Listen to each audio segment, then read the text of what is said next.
చేసిన మన పెద్దలందరికీ పేర్లు చెప్తే మీరు అందరూ పడుకుంటారు, అందరి పేర్లు చెప్పాలండి. నేను ఇక్కడున్న పెద్దలందరికీ థ్యాంక్ యూ చెప్పుకుంటున్నాను. ఇక్కడ నన్ను ఇన్వైట్ చేసిన మన ఆళ్ళ హరి గారికి, అక్కడ నేను జబర్దస్త్ షూట్ లో కలిసాను ఆల్రెడీ, అందులో వాళ్ళ ఫ్యామిలీ మొత్తాన్ని కలిసాను. నేను అక్కడ ఫోటో కూడా తీయడం జరిగింది మాకు. బేసిక్గా ఇప్పుడు మాట్లాడాలంటే సెప్టెంబర్ 2వ తేదీ అంటే ఒక కథానాయకుడు పుట్టినరోజు కాదు, ఇప్పుడు ఒక నాయకుడు పుట్టినరోజు అది తెలిసిందే.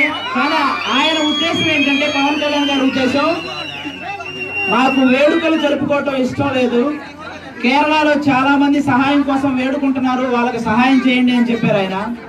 అలాంటి మంచి వ్యక్తిత్వం ఉన్న మనిషి ఆయన. ఆయనకి మనం ఏదన్నా గిఫ్ట్ గా ఇవ్వాలి అనుకుంటే మీరు చేయాల్సింది అందరూ ఒకటే, ఆ బర్త్డే రోజు మీరు చేసే ఆ 1000 బైకులతో ర్యాలీ చేయడం వల్ల మనం ఆయన గెలుస్తాడో లేదో నేను చెప్పలేను. మీరు ఒక ఊరంతా పోస్టర్లు పెట్టి పాలాభిషేకాలు చేస్తే ఆయన గెలుస్తాడో లేదో నేను చెప్పలేను. ఒక 60 అడుగుల కటౌట్ పెట్టి మీరు తిలకందిద్దినా గెలుస్తాడో లేదో నేను చెప్పలేను. కానీ మీరంతా ఒక్కొక్కరు ఒక 10 మంది చేత ఓట్లు వేయించగలిగితే మాత్రం ఆయన ఖచ్చితంగా గెలుస్తాడు. మీరు ఇక్కడికి వచ్చే ప్రతి ఒక్కరు అందరూ జనసేన సభ్యత్వం నమోదు చేయాలి ఆన్లైన్ లో. ప్రతి ఒక్కరు ఒక్కొక్కరు అంటే మనం ఒక టీజర్ కొన్ని గంటల వ్యవధిలోనే కొన్ని కోట్ల వ్యూస్ ఆయనకు వచ్చేలా చేస్తాం.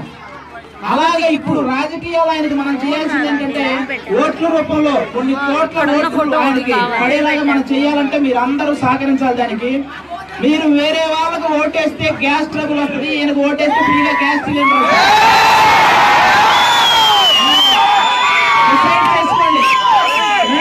చేసుకోండి, మీకు గ్యాస్ ట్రబుల్ కావాలా, గ్యాస్ సిలిండర్ కావాలా? వేరే వాళ్ళకు ఓటేస్తే మందు తాగి మందులు వేసుకోవాల్సి వస్తుంది,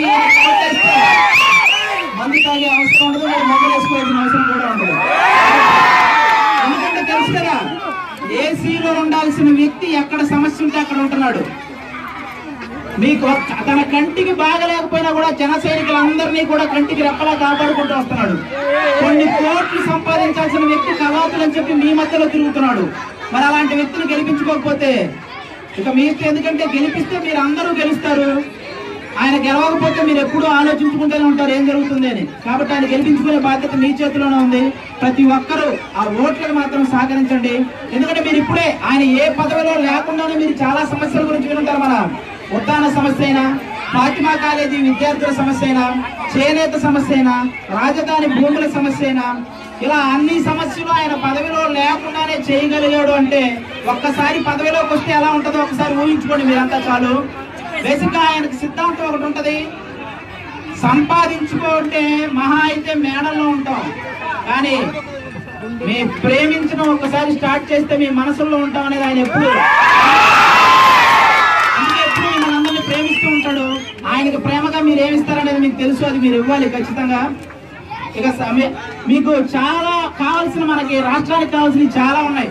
ఇప్పుడు రాయలసీమలో హైకోర్టు పెట్టాలన్నా, రామాయపట్నంలో మీకు కావాల్సిన పోర్టు కావాలన్నా, రైల్వే జోన్ కావాలన్నా, ఆ ఉత్తరాంధ్రలో జిల్లాలన్నీ అభివృద్ధి చెందాలన్నా, గోదావరి కాలుష్యం లేకుండా చేయాలన్నా, మన ఆంధ్రాకి ప్రత్యేక హోదా రావాలన్నా, కుల మతాలకు అతీతంగా రాష్ట్రాన్ని అభివృద్ధి చేయగల నాయకుడు ఒక్క పవన్ కళ్యాణ్ గారు. ఇది ఒక్కటి గుర్తుపెట్టుకుని చాలు.